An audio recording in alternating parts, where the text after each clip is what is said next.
4 separate but important holidays are present in that month. And here to share more about them and to show us how to make challah bread is Jeff Rembrandt, Assistant Executive Director of the Jewish Community Center in Springfield. Hello, Jeff, welcome good to back. see you again. Nice to see you as well. So Jeff, let's go through the 4 holidays. What do we have? Okay, well, we start with the high holidays, which are Rosh Hashanah and Yom Kippur, which are actually, Rosh Hashanah is next week.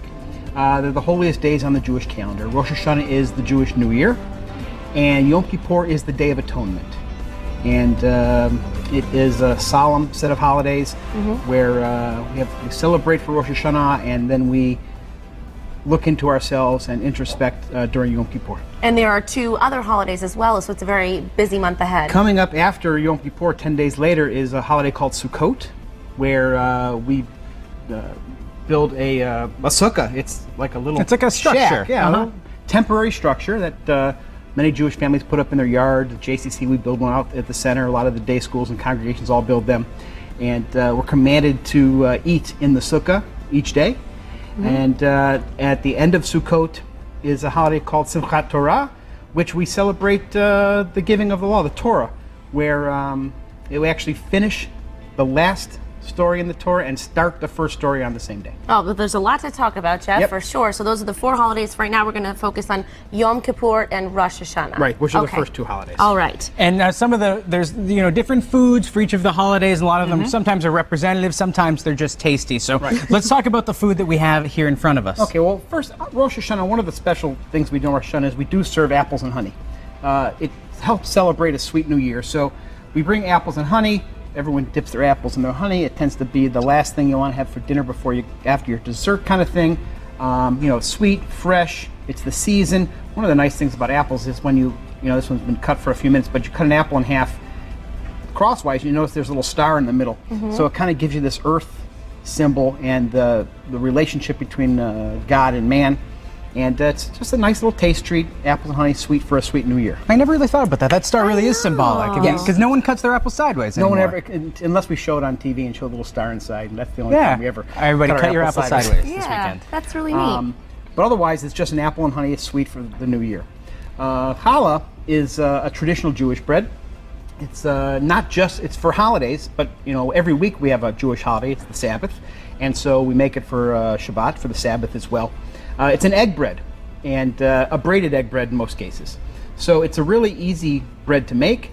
I will tell you, I cheat at home and I use my bread machine to make my dough. And It's okay to cheat, that's fine. It's way easier. I put it in the bread machine, I come back later, it's all ready to go. Magic. But it's a very simple process. So when I start with my bread machine, I start with the liquids first, but when I make it by hand, I start with the solid, the dry ingredients first. So is that flour? It's flour. Okay. And actually, and the yeast is there already. And sugar. And salt. That's pretty much the dry ingredients. Now, you don't need a bread machine to make it, You don't need though. a bread machine to make it. It's just a little easier It if makes you my have life one. easier. Yeah. Egg, oil, and a little bit of water. And especially, I assume, when you're doing so many of them at the JCC. Yeah. And, we do them at home. And then it's just stir. But of course, in the bread machine, I don't stir. You don't stir. In the bread machine, you go and sit on your walk away couch. and I have some coffee. All right, so But you make a nice dough out of it.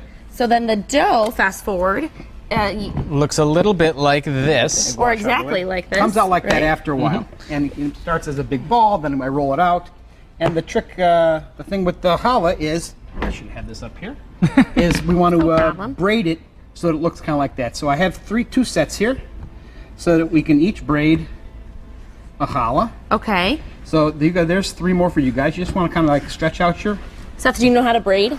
No, I've Oh, braided we should have hair, practiced you on my can braid hair it out. earlier. I've never had sisters. I'm braid free in my You life. do have a Get it co-host though with hair. nice and ready to go. Braid my hair sometimes. And be generally, weird. if you All just right, Jeff. pinch the one side together, Okay. Here, I'm gonna so let that you pinch take the this. tip Seth. Okay. together, and then it's real simple. Then it's just a traditional braid like you would hair or whatever else gets braided. In this world. I don't know. So what, you're always Bread. putting Bread. Dough, right? you're always putting the braid to the one middle. to the end, over to the center. Nice job. I can do this. And when you're done, you pinch the end together, and you end up with a beautiful braided loaf. It is really Not pretty. bad. Oh, I should have. Here we go. You can't. Although once you do it, you can't really go back. It's not the easiest thing to undo, but I'm these have ruining a it little bit now. of flour, so you'll be okay. There we go. It looks nice. No, I'm proud For of Rosh it. Hashanah, often we actually serve a round challah instead of a traditional braided challah. How do you braid that? Well, actually, you roll it. You wrap it around itself. So, okay. I just don't have enough dough to do a round collar today. So, Now, what does it taste like? well, we're going to bake it for you in a few minutes. So Yes. it is a relatively sweet egg bread, since it has a sugar in it, has a little honey in it, and it has egg in it, so it gives it that nice yellow tint. So what we're going to do is the one that's on the baking tray, the last step we want to do before we bake it is we want to put an egg wash on it. I can do that. So you That's want nice to just and brush. Shiny. It's just Here we that's go. just egg and water, and you want to do a nice job and brush the entire challah with the egg wash. Mm-hmm. Get it nice and shiny. It'll also get it nice and brown in the oven. You can't. It's not going to hurt it to put too much on. All right, then I'm going to put extra on. That's right. You'll notice that loaf is bigger than this loaf. It has a little more bread in it, but this will rise for a while. That one's been sitting out on the counter for a while. It's been under those lights. Now, we've talked about Rosh Hashanah. Tell us a little bit about Yom Kippur. So Yom Kippur is the Day of Atonement. It's a day when Jews look at our own selves, our relationship with God, our relationship with other humans, and ask for forgiveness. The biggest tradition on Rosh Hashanah Yom Kippur is the blowing of the shofar. So this is a shofar. This happens to be a really big one. They come in different shapes and sizes. I got this one when I was in Israel a number of years ago. Brought it back on the plane. They were thought I had a muffler actually. So in newspaper. Now, is it? I'm sorry, I might have missed it. Is this a horn This of is a horn of a ram? ram. A ram's This is a horn. horn Okay. of a ram. And so during Rosh Hashanah, there's a shofar service, and we end Yom Kippur by blowing the shofar, and it just makes a real nice sound. Here we go. You are good at this. So there's three Nice. separate notes on the shofar. Very And, impressive. And I haven't even practiced since last year Rosh Hashanah, so it's been a while. Hey, You're it's like rusty. It's riding okay. a bike. A little rusty, that's right. I think it's great. But we have a lot more to talk about in the upcoming Jewish holidays. Thank you Yep. so much, and I'm looking forward to trying the challah bread later on. thanks, we'll pull it out of the oven in a little bit. Wonderful. Hey, today. Kosher lunch, and I wanted to talk to you today about Tashlich. It's still summertime weather, and soon, starting right after Rosh Hashanah, is the time when Jews go to bodies of water to throw their crumbs in. We go with our congregation to the beach here, to the Pacific Ocean. It's a tradition that I did not grow up with, but that I think was really exciting and fun now that I'm a mommy, because it's a really great, literal translation of the things that we do at high holidays, which is to repent and think of what we could have done better and get rid of all of our baggage from the year before. The beach is something we always look forward to. Going to temple is great, but getting out of doors and doing something Jewish is super fun too, and a great way to teach your children about what the high holidays are all about. If you look at that challah bread, we're back with Jeff Rembrandt. He's the Assistant Executive Director at the JCC in Springfield. And we're going to learn more about a few more Jewish holidays that are coming up this month. Now we have Sukkot, which is the next one after Yom Kippur and Rosh Hashanah. Right, so Sukkot is a harvest festival. Falls this time of the year. Traditionally, in ancient days, they were out harvesting their fields. Today, we still build these temporary structures. They go up for a week. And this is an example of one. That's someone who's building one somewhere on their deck. I build one at my house, the JCC. We put up a large one at the JCC, and our kids all get to use it. And it's a temporary structure. You have to be able to see the stars through the roof. And most people decorate it with fruits and flowers and things like that. And it's representative of the harvest season. It's representative of the harvest season, and we eat in it for a week, and hopefully the weather cooperates. And now, lastly, the last holiday is difficult to pronounce. You try it, then I'll try it. The last holiday is the Simchat Torah. Simchat Torah. So the Torah are the 5 books of Moses, Genesis, Exodus, and so on. And every week on the Sabbath, we read a different portion of the Torah. So this is a little model of a Torah. I see you have a picture up as well. And this it's in a scroll. This is not a real Torah, because the real Torah are handwritten. Every single one is handwritten. Is it really? And this is just one that we used to demonstrate to the kids. But on Simchat Torah, we actually finish the last story in the Torah and start the first story again. So Kind of like a rebirth almost? that's the beginning of the Torah again, the annual turning of the year. So, unfortunately, it's a lot of rolling in the middle of services, because you're all true. at one end of the scroll and you have to get to the other end of the scroll. But a lot of congregations will have in this service where they'll unroll the entire Torah, and people will be able to go and look at it, and kids can see it. Because it's an amazing document, and to see it in those roles like that is Right. really something. And I bring the sample Torah with me. My family does actually have a Torah. It's currently on the USS Ronald Reagan, We loaned it to the U.S. Navy for 50 years, and so actually they'll be bringing it out on the Reagan for celebration of the high holidays.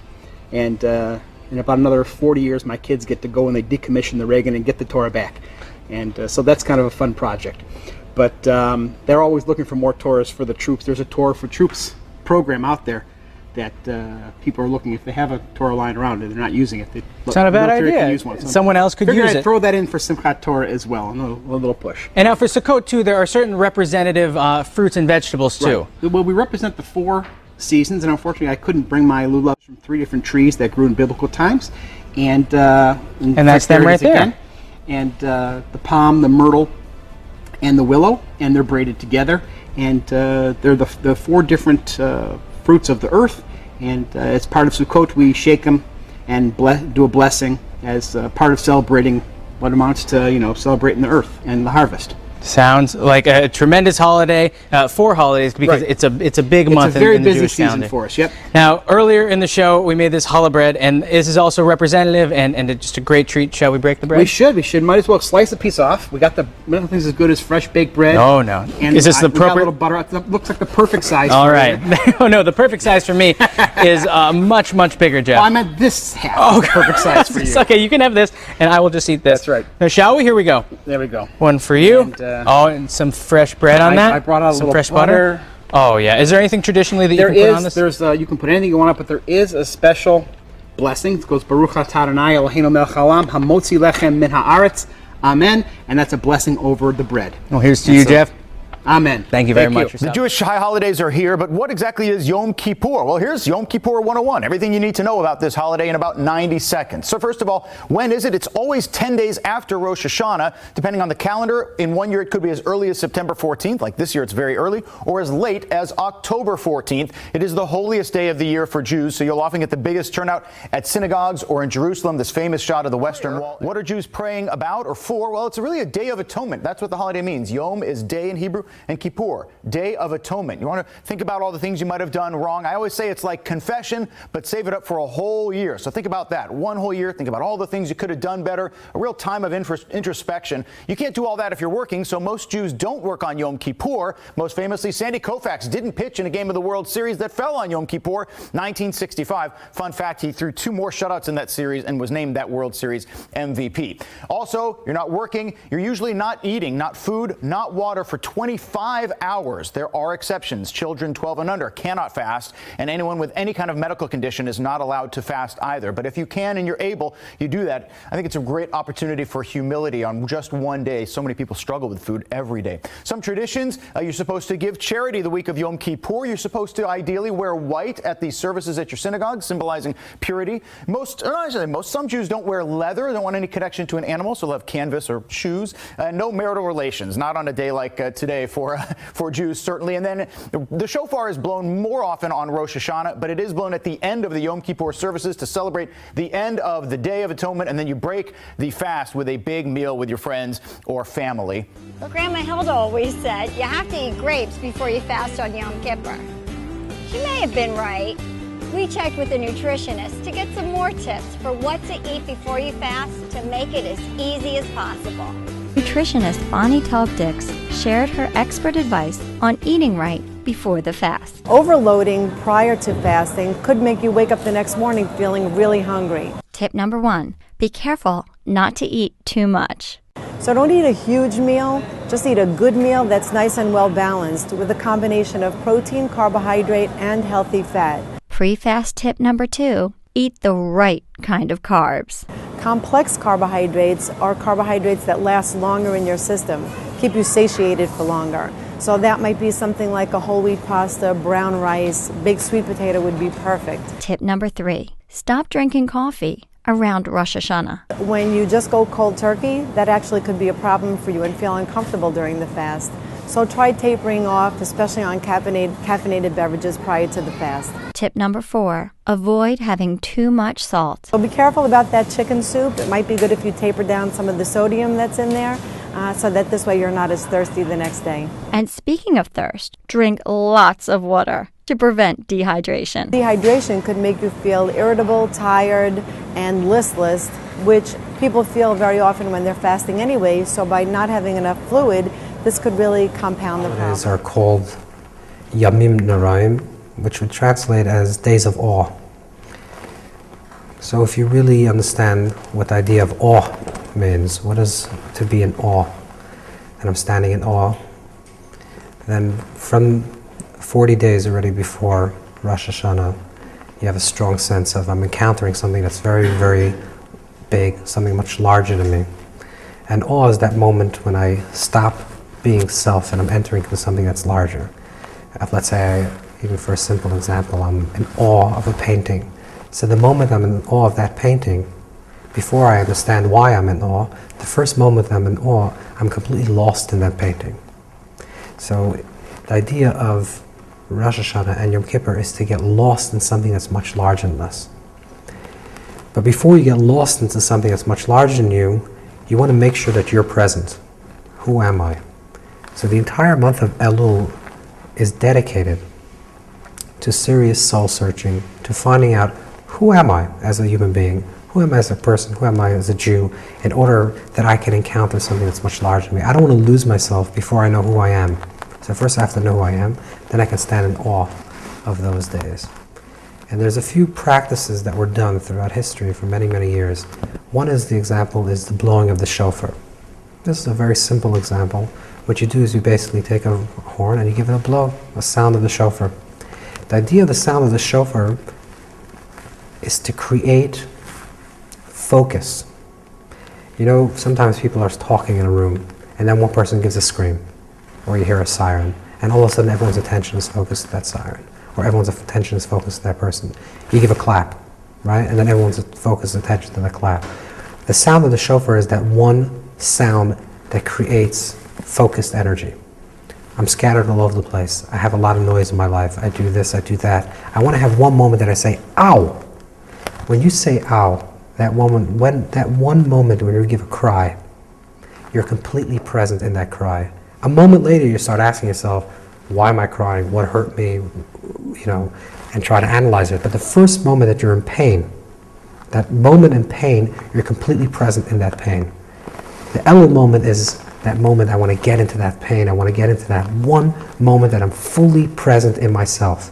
I'm not here, I'm not there, I'm not somewhere else. I'm right now in my place that I have to be. Who am I? Right now, right here. That's the idea of the sound of the shofar. Of course, the idea being that the sound evokes that presence, that I'm completely present in that ow. And it's not a bad idea to actually literally shout, ow. You just soul searching, you look into yourself, see what you have done, what you haven't done, what are the places that you have to perfect, what are the areas that you have to grow on, what are the areas that you are perfecting, and then feel that fully, being present fully in that experience. That's the shout of the owl. That's the sound of the shofar. And to do that, in order to really be present in that moment, so you could be present at the time of Rosh Hashanah, of the high holidays, it would be a good idea also to practice something that's been done for many, many years, which is Tainus Dibur, a practice where you refrain from talking. Speech is a beautiful tool and has a lot of tremendous value, but sometimes we get lost in sound. We avert issues, we discard issues by just talking about it. Someone asks you how you're doing and you start rambling about all different topics, but you're not answering the question.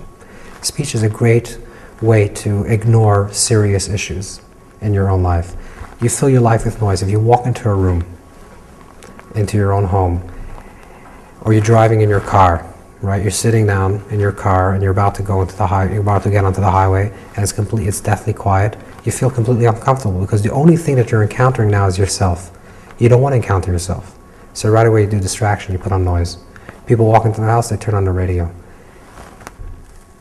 The time of Elul is a time to practice moments of silence. Moments of silence, this can be for an hour, 2 hours, 3 hours, as many hours as you want, but just to be comfortable in your silence, without having to express yourself, without having to fill that place with noise, to create silence in your life. I suggest a few hours a day before you go to sleep, there's a certain blessing you say, and then be quiet at the end of the night. It's going to be uncomfortable at first because you're not going to know who you are. Most people get their sense of identity from the noise, from things, from the stimuli that's outside of themselves. And the idea of Elul is to disregard all the noise, disregard all the external stimuli, try to find out who you are as a human being. Who you are without all the noise, without all the trappings, in those moments of silence. So we have two opposite things that we're going to do in Elul. On one hand, we're going to create a noise, but a very primitive noise, which is the sound of the shofar, the sound of the blowing of a horn, which is not verbal, it's not language, but it's just a focused sound of a cry, of a wailing. That will focus our energy. And the context through which that sound comes from is from the context of silence. By being quiet within ourselves and observing yourself, and then you become focused into that one place. If we can enter into the high holidays prepared, then we can have a very truly deep transformational experience. Otherwise, Rosh Hashanah is basically going to shul, going to synagogue, sitting a few minutes, talking to your friends, having a nice dinner and going home, and it means nothing. It's just another event. If you really want the high holidays to be transformational, that when you leave Rosh Hashanah, you really feel judged inwardly who you are, and you judge yourself, and that you understand that you're being judged. If you really want to feel forgiven on Yom Kippur, you have to go through the experience and involve yourself in the experience. It's not a gift. It's not something that's given to us. It's something that we have to work on.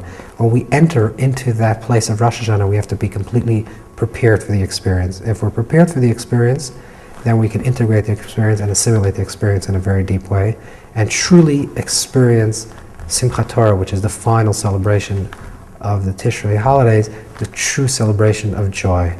Because if we can truly go through all the experience of the encounter of self, in that silence creating that sound, in this idea of judging and finding out who we are, and stripping ourselves of all negativity and being pure, and that Yom Kippur naked moment, and being fully embraced by the walls of the sukkah, which represents the letters of the Yud-Kei Vav-Kei, the embrace of the Shekhinah's presence, fully feel ourselves unified with the divine presence. Then, when the holidays end, we can finish with a very joyous note of joy.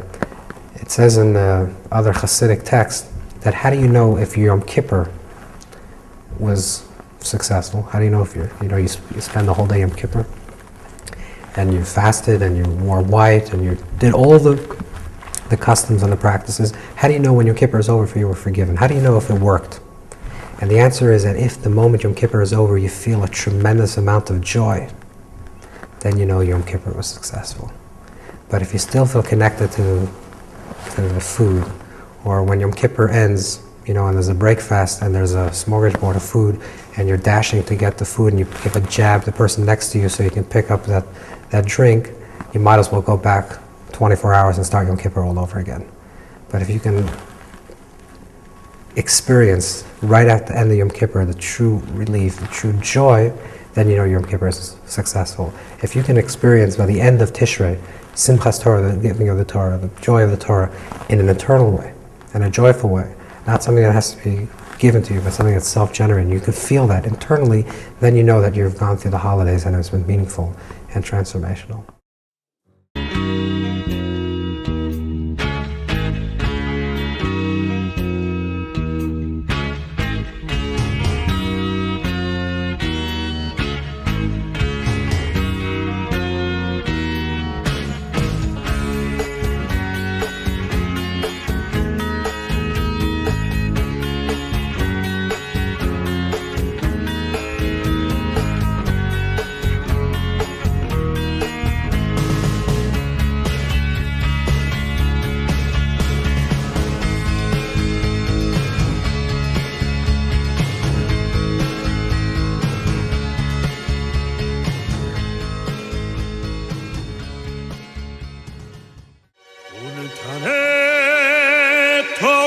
קדושת היום כי הוא נורא ואיום ובוא תנסה מלכותך ויכון בחסד כיסאך ותשב עליו באמת ותשב עליו באמת אמת כי אתה הוא דיין ומוכיח ויודע ועד וסוטב וחותם וסופר ומונה ותזכור כל הנשכחות ותפתח את ספר הזיכרונות ומאליו יקרא וחותם יד כל אדם בו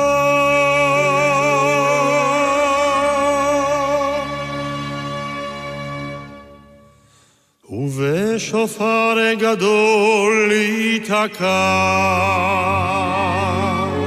וכל דממה דקה יישמע ומלאכים יחפצו וכאילו רעדה יוחזו ומלאכים יחפצו וכאילו רעדה יוחזו ושופר גדול ייתקע וכל דממה יישמע ומלאכים יחפצו וכאילו רעדה יוחזו ומלאכים יחפצו וכאילו רעדה יוחזו ויאמרו הנה יום הדין לפקוד על צבע מרום בדין כי לא יזכו בעיניך בדין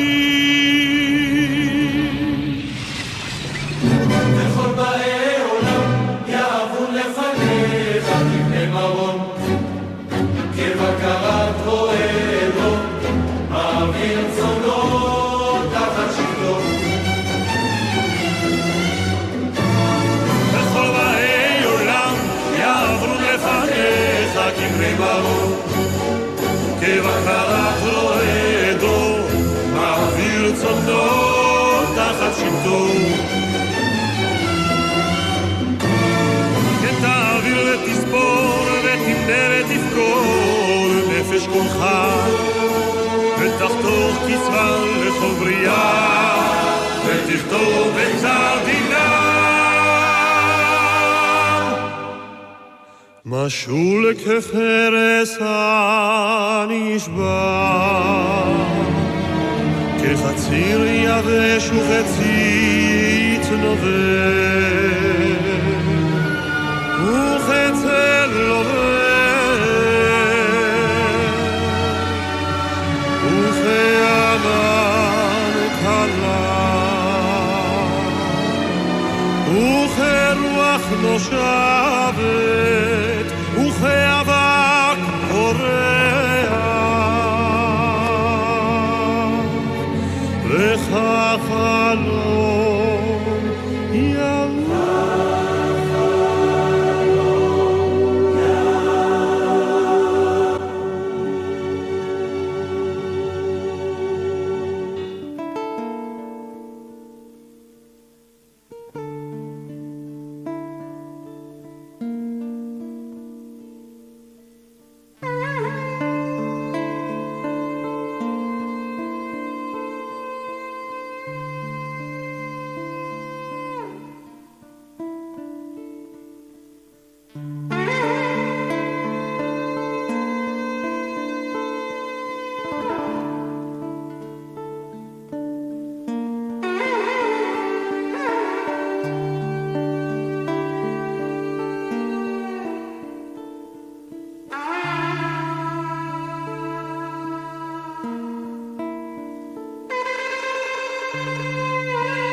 ממקומך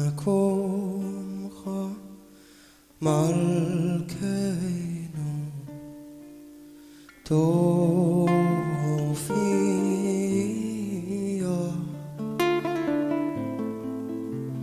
ותמלוך עלינו תמלוך עלינו כי מחכים אנחנו לך אוי מתי תמלוך בציון בכל יום בימינו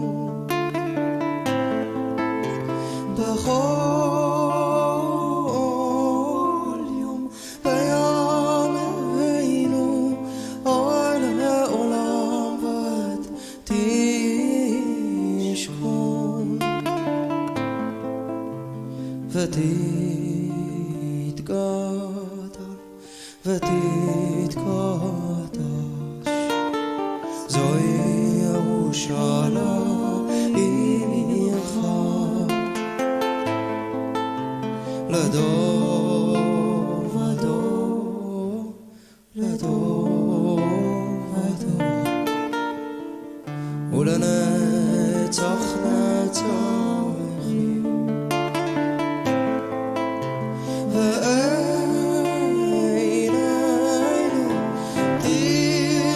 ועינינו תראינה מלכותך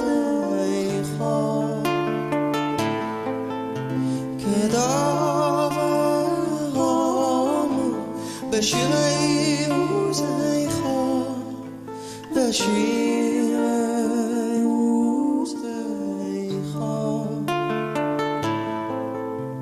ועל ידי דוד ועל ידי דוד משיח צדקך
משיח צדקך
through the story of our Jewish people. We started with creation, came through all the way now to redemption. But we know we are not fully redeemed yet. Redemption is not just something that happened once for us in Egypt. It is a continual process. And when this song was written by Naomi Shemer, it was the winter of 1967. No one was writing songs about Jerusalem at the time. The city was desolate. Jews were not allowed to go to the Western Wall or any of the holy sites. And the mayor of Israel, Teddy Koppel, begged Naomi Shemer to write a song to lift the people's spirits about Jerusalem. And she wrote this. And just a few weeks later, after she released it, the Six-Day War happened. Jerusalem was reunified. And the paratroopers sang this song at the Kotel with tears in their eyes. The last time I sang this song was on my recent trip with 22 New York rabbis in Israel. The thing is, this song of the empty streets, Naomi Shemer wrote a fourth stanza after it was re-brought back to life. But that stanza still reminds us that we are not fully there yet. The redemption has not completely happened, and it cannot be until Jerusalem is a city of peace for all people. So let us pray for that as we offer this song. Avir harim salul kayai bereach orani nisa beruach harbaim im kol pa'amoni uvtar demat ilan vo'even shvuya b'chadoma אשר בדד יושבת ובליבה חומה ירושלים של זהב ושל נחושת ושל אור הלא לכל שירייך אני כינור ירושלים של זהב ושל נחושת ושל אור הלא לכל שירייך אני כינור. אך בבואי היום נשיר לך ולך נקשוק תאריך קטונתי מציר בנייך ומאחרון המשוררים כי שמך צורב את השפתיים כי נשיקת שרף אם אשכחך ירושלים אשר כולה זהב ירושלים של זהב ושל נחושת ושל אור הלא לכל שירייך אני כינור ירושלים של זהב ושל נחושת ושל אור הלא לכל שירייך אני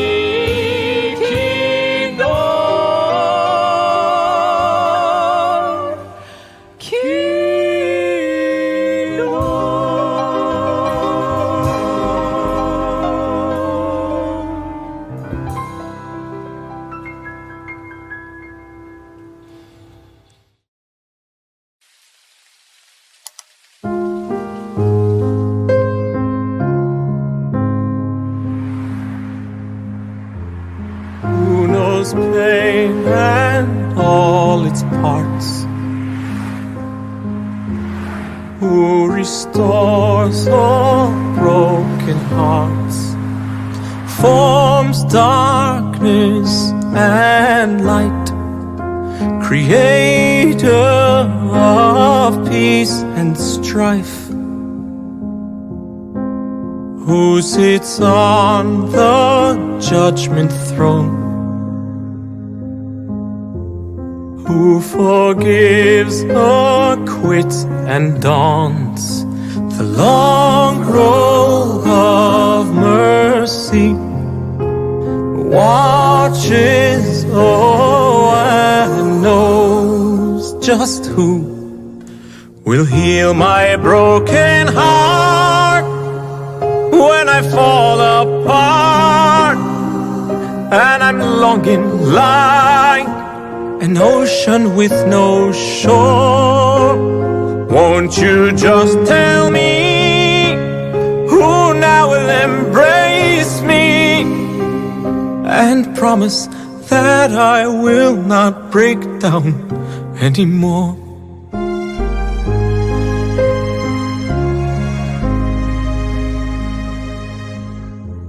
Who is, was, and will remain, who gives life and obliterates, opens up all hands, wings to fly and feet to land, and who will heal my broken heart when I fall apart and I'm longing like an ocean with no shore? Won't you just tell me who now will embrace me and promise that I will not break down anymore? That I will not break down anymore.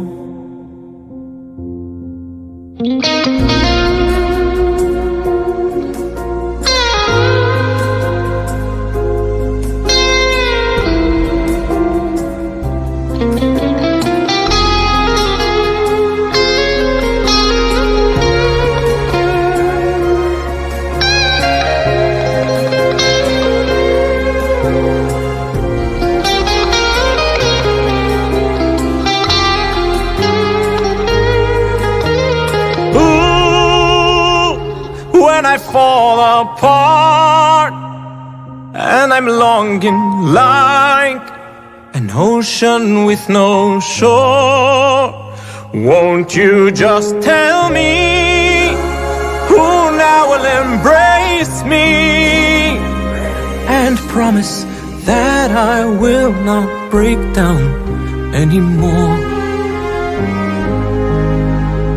That I will not break down anymore.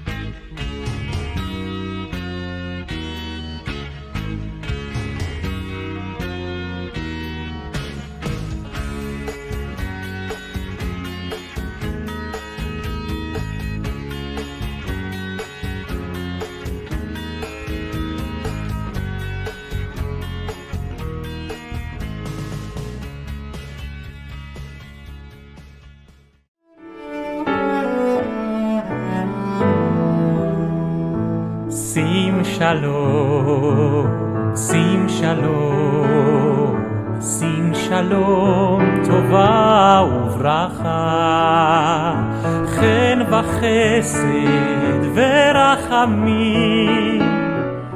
עלינו ועל כל ישראל עמך.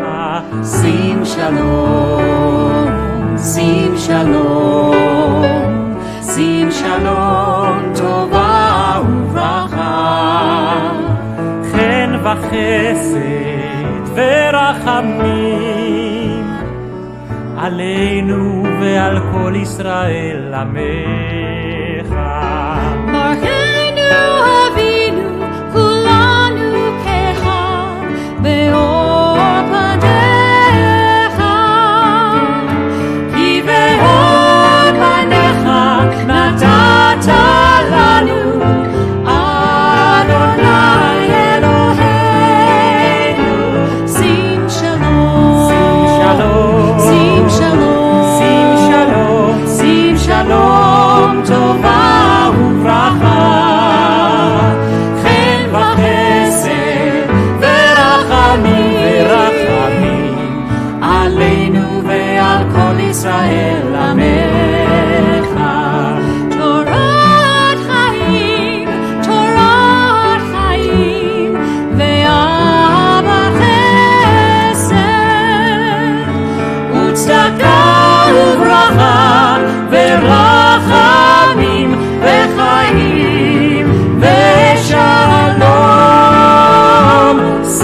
shalom, sim shalom, sim shalom, sim shalom, sim shalom, tova uvracha, chen v'chesed v'rachamim, aleinu ve'al kol Yisrael amecha, וטוב בעיניך לברך את עמך ישראל בכל עת ובכל שעה בשלומך. sim shalom, שים שלום, sim shalom, שים שלום, sim shalom, טובה וברכה, חן וחסד ורחמים עלינו ועל כל ישראל עמך. שים שלום, שים שלום, sim shalom, שים שלום, שים שלום, טובה וברכה, חן וחסד ורחמים עלינו ועל כל ישראל עמך. Baruch atah Adonai, המברך את עמו ישראל בשלום. שים שלום, שים שלום, שים שלום.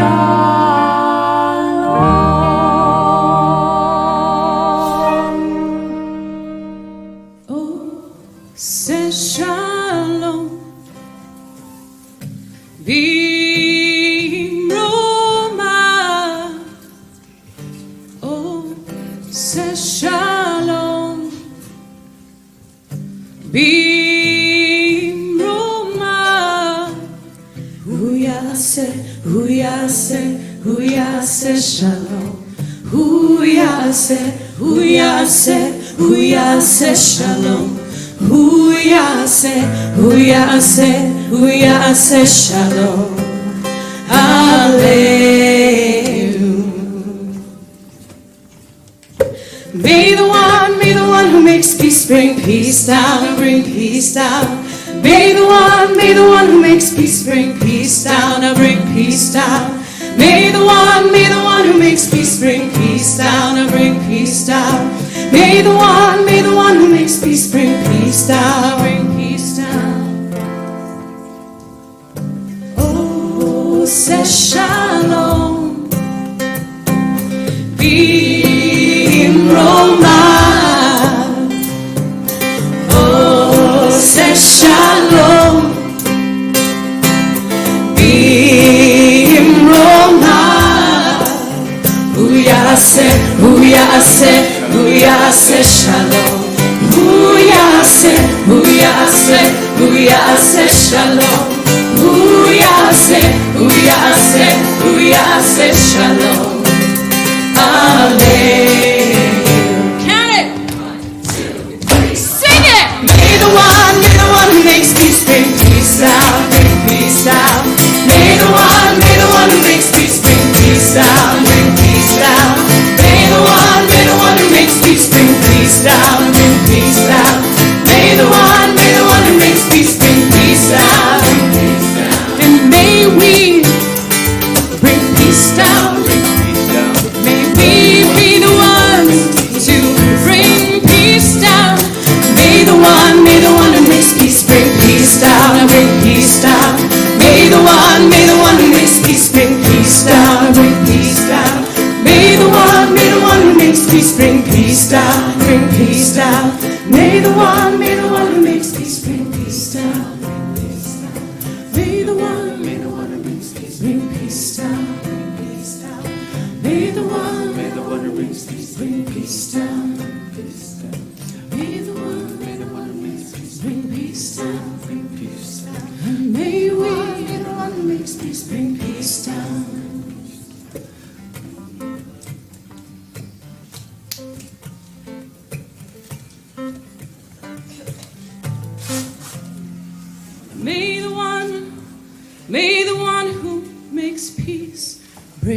peace down, bring peace down.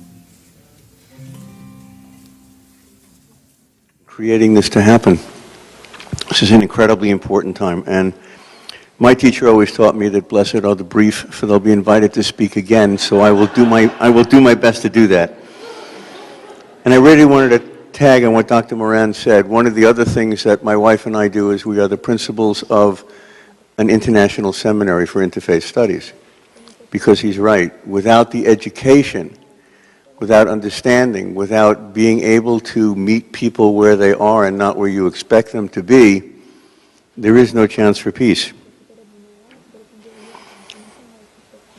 We've been working very hard for the concept of peace, and one of the things that people keep asking is, well, what is your concept of peace? What does it mean? Well, my heritage and my antecedents did things Kabbalistically, and in Kabbalah you take a word and you take its letters, you take it apart, and see what they might mean to you. And so for me, as I was sitting here, I took the word peace, and I said, well, the P for me stands for purpose. I think that should be the 11th commandment, thou shalt have purpose. Because otherwise we just sit there in front of the whatever idiot box or computer or whatever and go, oh, that's terrible. But we don't hear somebody saying, I have to get up and do something. So we must have purpose. And for me, the E was that there has to be equality, and we kept hearing that. There has to be equality. There has to be human rights. I don't campaign for any particular rights. I've campaigned for LGBT. I've campaigned for civil rights. But it's got to be human rights. If there is anybody in this world that can have what I have, I'm going to campaign for that group to have human rights. One of the things that we try to do in Judaism is to remember that what we have here and now is a gift. And so there is a prayer, Baruch atah Adonai Eloheinu melech haolam, shehechiyanu v'kimanu v'higiyanu lazman hazeh. And we are simply thanking the divine for giving us life and sustaining us and enabling us all to be here on this day, which is a very important one. I saw Dr. Lee collecting speeches. You know, that's my speech. I don't know how she's going to collect this. Yeah. How many of you, is there anybody here who's ever been in a pitch black room inside a cave, someplace where there was no light? Oh, hands, look at that. That's wonderful. But you know what happens in that pitch blackness if you light one match? The darkness goes away. So our job may not be to organize huge committees or organize a country or organize the world.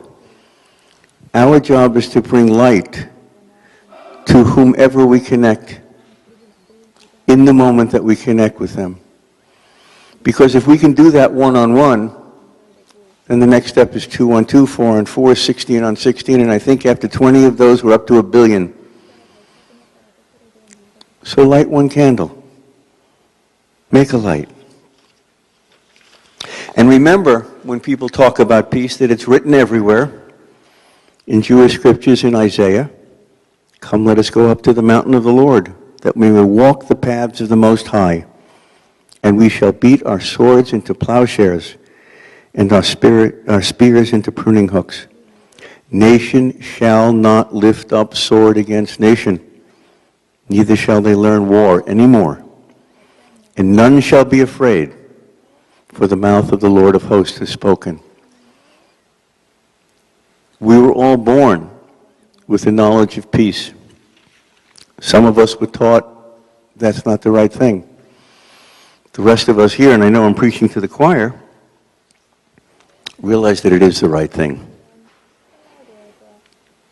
So I'll finish perhaps with a little prayer.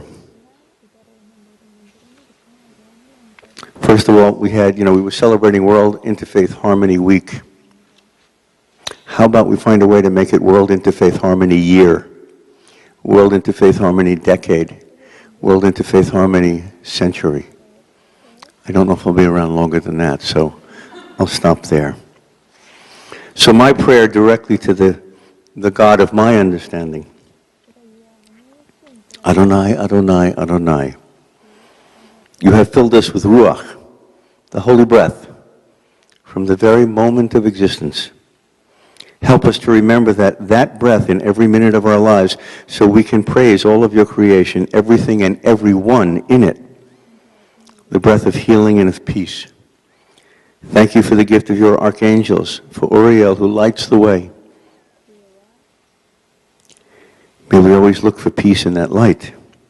For Gabriel who teaches us about our path, may we always listen to the instruction to follow the path to peace and healing. For Michael, our protector, may we always remember that we are, each of us, fully protected by the love of the divine. And may we remember to share that love with all of our brothers and sisters. And Raphael, the healing angel, may we always remember that we are wrapped in the wings of healing, love, and peace. But let us never forget Shekhinah, the indwelling feminine spirit of God. Without that acknowledgement of the feminine, without raising women up to their power, without recognizing the equality of all women, remembering that women don't usually send their children to war. Men do, but women don't. Mothers don't send their sons to war. So may we step forward into the very light that God created on that very first day with the words Yehi Or. May there be light. There is light. Light for us to see and breath. Breath for us to pray. May we always seek to be in the light of the law that teaches us to love one another and to seek peace with all sentient beings. May we care for each other. May we care for this planet, which I think, and I can see it from here, was the Garden of Eden. The whole planet. You know, we were told to love one another, care for one another, and take care of this planet. So we kill each other, we let each other starve, and we ruin the planet and can't understand why life isn't working well. This is the lesson to teach. It's very simple. Love one another, love every sentient being, and certainly love this planet that supports us with our very life. So may it be. Amen. שאלו שלום ירושלים, ישליו אוהבייך, יהי שלום בחילך, שלווה בארמונותייך. שלום, שלום,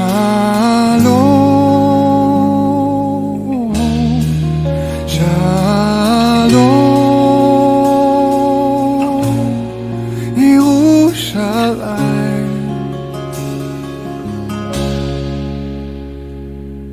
Pray for the peace of Jerusalem. Those who love you will be blessed.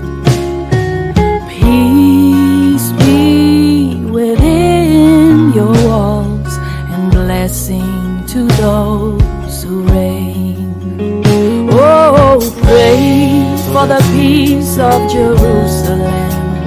Those who love you will be blessed. Oh, peace be within your walls and blessing to those who reign. Shalom, shalom, shalom, Yerushalayim.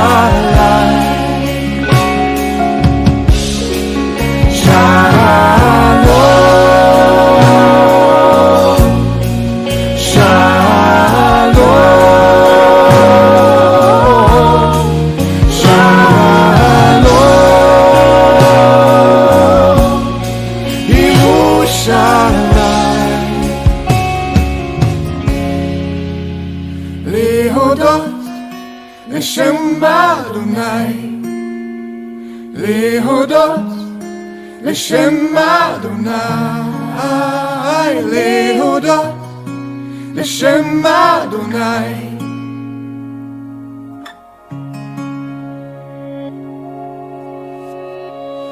להודות, לשם אדוני, להודות, לשם אדוני,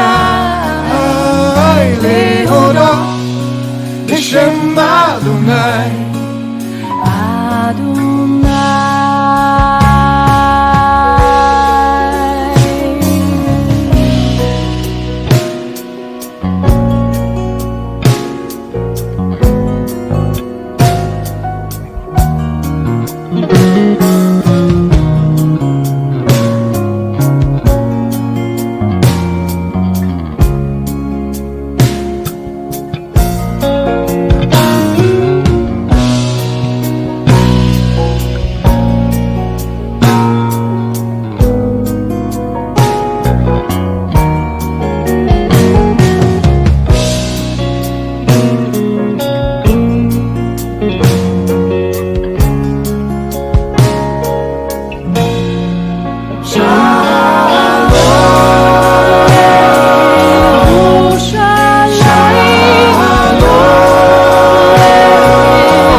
My best to do a closing prayer in rap.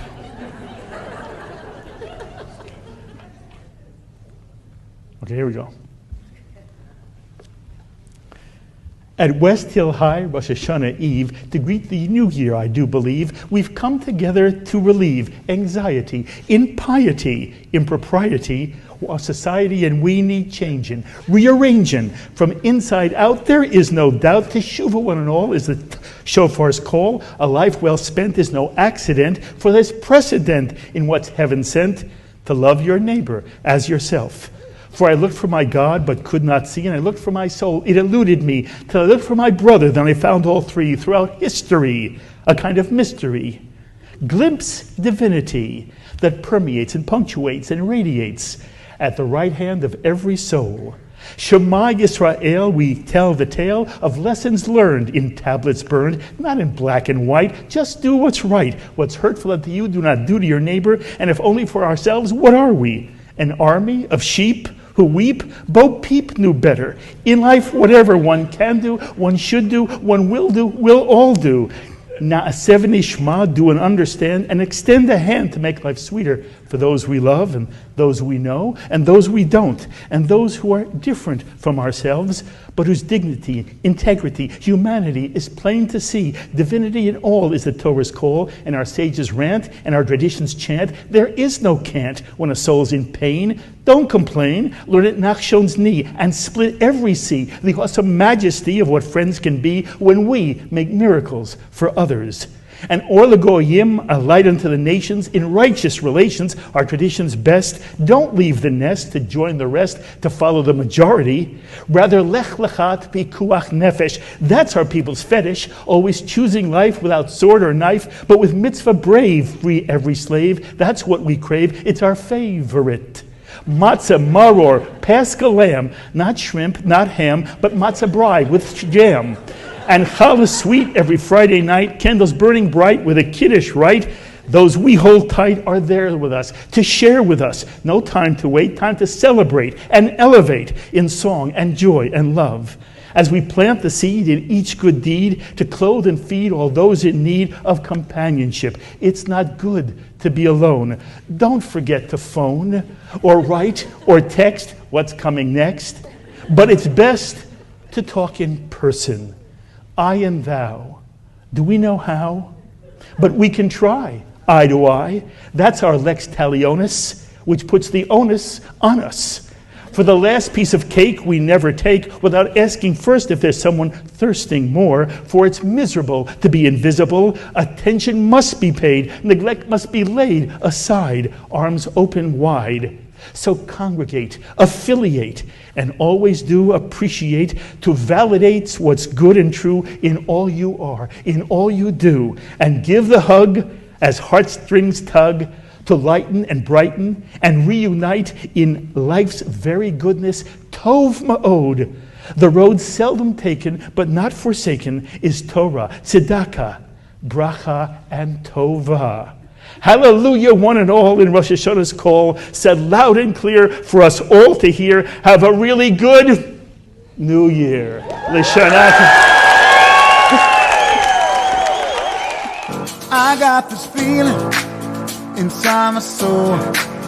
It goes electric wavy when I turn it on. I'm doing a mitzvah, I'm coming home. We're flying up, got tzitzis when we're in our zone. I got my Torah in my pocket, I got that good soul leading me. Feel that pleasure in my soul when it just pops. Ooh, I can't take my eyes off it. Moving so phenomenally, reaching out, my soul can rock it. So don't stop. And when I hear that voice inside go, nowhere to hide, you don't need to grow. Just be a body you already know. So just imagine, just imagine. I'm not gonna listen to you, just grow. Yeah, goodness creeping up on me, so I grow. Come on, all those mitzvahs I should do, so I learn and know. Yeah, my soul ain't leaving soon, here I go, yeah. So just grow. Here we go. Come on.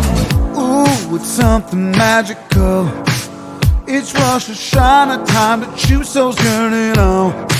I don't need no lion, I've got control. I fly so high, no cheating out my comfort zone. Cause I got my Torah in my pocket, I got that good soul telling me I got to use all my potential to choose life. Ooh, time to make that greater vision, living so phenomenally. Rosh Hashanah's gonna rock it, and that's right. Open my soul, cause everything goes. A new beginning when God is so close. Making choices and shofars are blown. So just imagine. Love that energy when you would just dance. Oh, feel the creeping up on you, so just dance. Come on, all those mitzvahs you can do, so just dance. Yeah, my soul ain't leaving soon, so keep dancing. We got this feeling and just go. We got this feeling, here we go. Come on, we got this feeling, everybody. We got this feeling in our soul.